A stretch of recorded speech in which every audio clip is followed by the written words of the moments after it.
जय श्री हरि। राधे राधे दर्शकों, पुत्रदा एकादशी की आप सभी को ढेर सारी शुभकामनाएं। पुत्रदा एकादशी जो कि प्रत्येक वर्ष पौष मास के शुक्ल पक्ष में आती है, ये एकादशी हमारी वैदिक संस्कृति में अत्यंत पवित्र और फलदायक मानी गई है। शास्त्रों के अनुसार पुत्रदा एकादशी व्रत को सभी व्रतों में श्रेष्ठ माना गया है, क्योंकि इसका पालन करने से मनुष्य के पूर्व जन्म के समस्त पापों का नाश होता है और भक्त को आध्यात्मिक परम उच्च गति का मार्ग प्रशस्त होता है। तो चलिए आज हम इसी परम पवित्र एकादशी की महिमा का गान करती हुई उसी से जुड़ी एक पौराणिक कथा का श्रवण करते हैं। पुत्रदा एकादशी अपने नाम के अनुसार ही उन दंपतियों के लिए अत्यधिक महत्वपूर्ण है जो संतान सुख की इच्छा रखते हैं। ऐसा कहा जाता है कि इस व्रत का पालन करके भगवान श्री विष्णु की आराधना करने से संतान प्राप्ति का वरदान मिलता है। साथ ही इस दिन भगवान की कृपा से जीवन में सुख और शांति समृद्धि का संचार होता है। जो भी भक्त अपने कृष्ण भक्ति में प्रगति करना चाहते हैं, उन्हें भी इस एकादशी व्रत का दृढ़ता और पूर्ण श्रद्धा के साथ पालन करना चाहिए। आइए अब इस एकादशी की कथा का श्रवण करते हैं। भविष्य उत्तर पुराण में इस कथा का वर्णन आता है। एक बार युधिष्ठिर महाराज भगवान श्री कृष्ण से पूछते हैं, हे मधुसूदन, आपने पौष मास के कृष्ण पक्ष की एकादशी का वर्णन कर दिया। कृपया आप मुझे पौष मास के शुक्ल पक्ष में आने वाली एकादशी तिथि के विषय में बताइए। तो इस एकादशी की विशेषता क्या है और इस दिन भगवान के कौन से विग्रह की पूजा अर्चना करनी चाहिए? युधिष्ठिर महाराज का ये प्रश्न सुनकर भगवान श्री कृष्ण उत्तर देते हैं, हे राजन, पौष मास के शुक्ल पक्ष में आने वाली एकादशी को पुत्रदा एकादशी कहते हैं। इस एकादशी का पालन करने से व्यक्ति की भौतिक इच्छाएं पूर्ण होती है और आध्यात्मिक जीवन में भी प्रगति होती है। ये एकादशी निसंतान दंपतियों के लिए भी एक वरदान है, क्योंकि अगर कोई पति पत्नी संकल्प के साथ पूर्ण निष्ठा से एकादशी का पालन करते हैं तो उन्हें निसंदेह ही संतान प्राप्ति होती है। क्योंकि ऐसा ही कुछ हुआ था भद्रावती नगरी के राजा सुकेतु मान के साथ। उनकी पत्नी सैवैया अत्यंत सुशील और पतिव्रता नारी थी। राजा सुकेतु मान का राज्य हर प्रकार के सुख समृद्धि और धन धान्य से भरा हुआ था। कमी थी तो बस एक बात की, और वह था राज्य को आगे बढ़ाने वाला वंशज। विवाह के अनेक वर्षों के बाद भी उन्हें कोई संतान का सुख प्राप्त नहीं हो रहा था और यही बात राजा और रानी को पीड़ा पहुंचा रही थी। ऐसा कौन सा उपाय किया जाए जिससे वे भगवान को प्रसन्न कर सके और उन्हें भी संतान का सुख प्राप्त हो सके।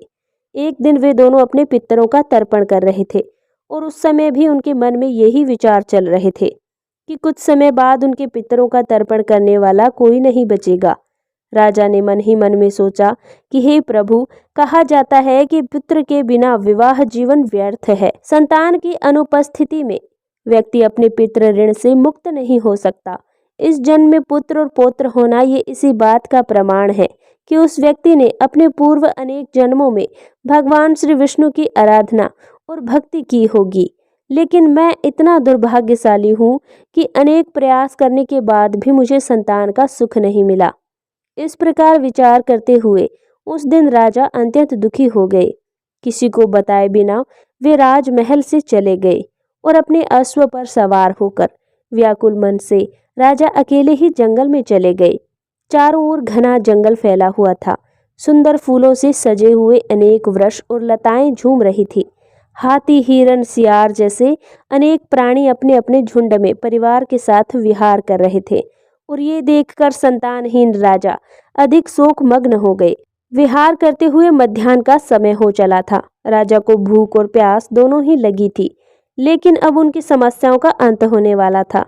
जंगल के अंदर दूर जाते हुए एक स्थान पर उन्होंने एक सुंदर तालाब देखा, मानसरोवर जैसा सुंदर, जिसमें अनेक आकर्षक मछलियां तैर रही थी। सुगंधित कमल पुष्प खिले हुए थे और मगरमच्छ भी विहार कर रहे थे। जलाशय के किनारे पर अनेक आश्रम बने हुए थे, जहां अनेक तपस्वी और ऋषि रहते थे। राजा उस जलाशय के पास जाकर अपने अश्व से नीचे उतरे और भगवान के नाम का जप कर रहे ऋषियों के पास गए। राजा ने उन्हें दंडवत प्रणाम किया और प्रार्थनाएं अर्पित की।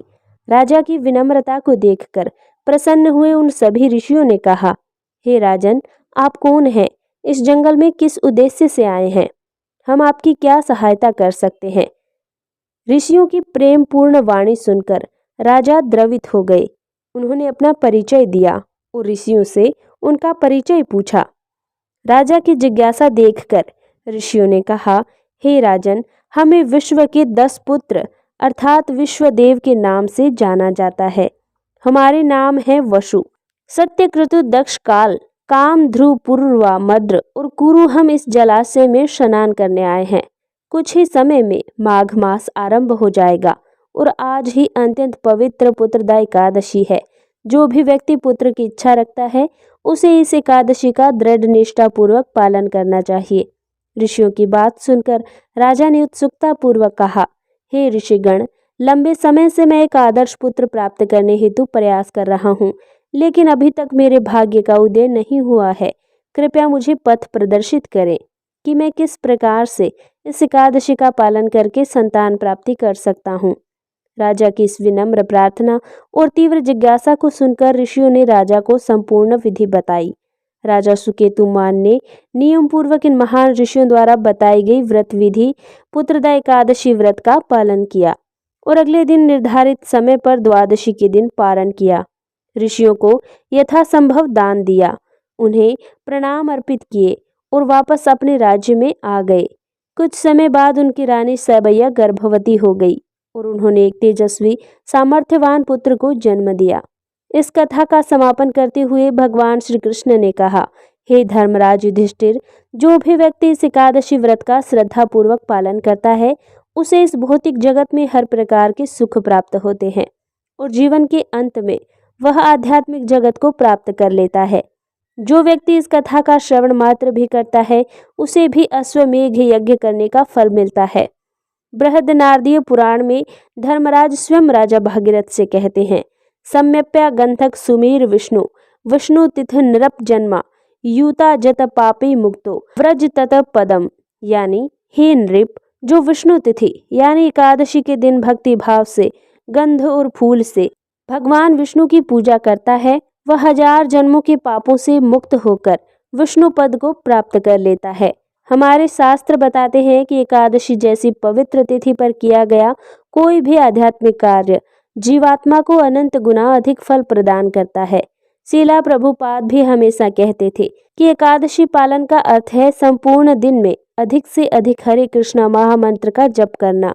यानी हरे कृष्णा कृष्ण कृष्ण हरे हरे, हरे राम राम राम हरे हरे।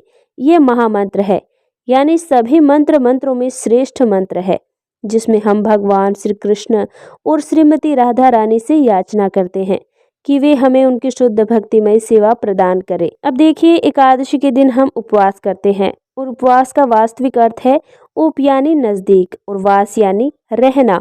उस दिन अधिक से अधिक भगवान के समीप वास करना चाहिए। उसी वास को उपवास कहते हैं और तभी ये संभव होता है जब एकादशी के दिन हम सदैव हरि नाम का स्मरण और चिंतन कीर्तन करते हैं। एकादशी के दिन अपनी चेतना को शुद्ध बनाए रखना ये अत्यंत आवश्यक है, क्योंकि तभी हमें एकादशी का संपूर्ण फल प्राप्त होता है। इसलिए प्रयास करना चाहिए कि इस दिन क्रोध करना, झूठ बोलना, अत्सु करना, निंदा करना, आलस्य करना, आवश्यकता से अधिक सोना, इंद्रिय भोग करना, इन सभी चीजों से दूर रहना चाहिए।